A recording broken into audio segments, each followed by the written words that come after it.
check this out, right?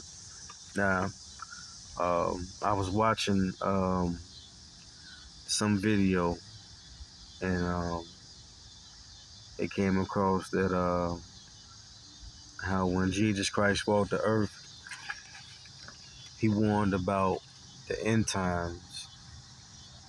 He didn't speak too much on like going to heaven. He spoke more about going to, the end times, what to be aware of. Don't worry, don't fear, I'm with you. He's telling you about the things that you're about to go through, because the promise of heaven has to go after everything else is being led through up into the tribulation, or the second coming, rather. So it becomes one of those type of things where I'm like, wow, that's interesting. So I'll put that down as a note on how Jesus warned about end times more than the promise of heaven. Then, I was going to make that video, and then something tells me, read the Bible. And that was the second time it said that. I ain't gonna lie. And then I get the Bible, and this page here is wrinkled up, right? So I'm like, yeah, instead of going to the marker, because I got a couple of them in there, and just restart on that study, I went to this from 24, since I'm always seeing the number 24 more than the number 23, right? So now I read it, and it basically says that people have been, of course, having sex with each other, like biracially type of situation, on how the device of using slavery, you know, and whatever other devices that can be propaganda, whatever that can be situated around it, when it comes to having sex outside of your ethnicity, nationality, or whatever, right? So now with Genesis 24, now Abraham, well, I'm just gonna shoot down right. Shoot, I might as well go to one to five. No, 1 to 6. Genesis 24, 1 through 6. Now Abraham was old, well advanced in years, and the Lord had blessed Abraham in all things.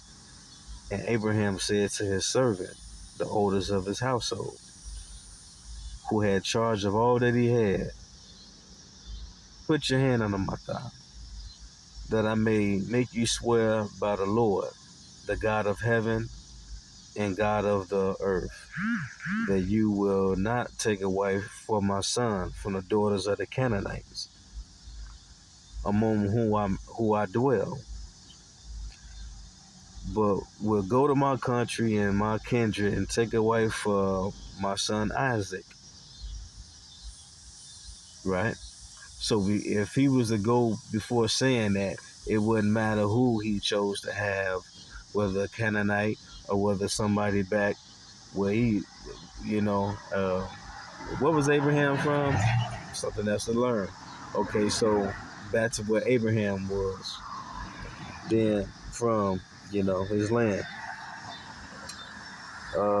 Boom. So now, perhaps the woman, and then the servant asked him, what if she don't want to come back to the land of the Canaan, to the Canaanites? What, she don't want to come over here? Should I take your son back? And then he like, no. If that's the case, then, if she don't want to come, don't save her. Don't leave her alone. You know what I mean? And he was like, just don't take my son back there. So that's just pretty much the ABC to that right there. But what I got from that, he was like, don't take my son back to my forefathers' land. Keep him over here in the land of Canaan. So find a woman from there to bring her here, because that's how you'll know it'll happen naturally, when she wants to go with you. But if she don't want to go, wait a minute, this could be a setup. If you think it's streetwise, this could be a setup, because normally a female would want to go. You already know who I am, what you talking about. You know what I got. Boom. So that'll be easily read. Setups can go in between that, and then it go to a point where it's like, you know what, just don't take my son back there. So if she don't want to come, you loose from, the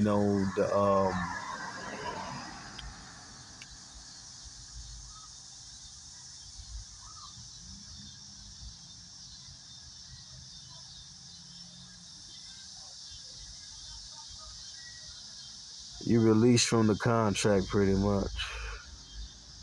Look like if she don't want to go, if she don't want to come back to the land of Canaan, you know what I'm saying? Yeah, so that was amazing right there, how that happened.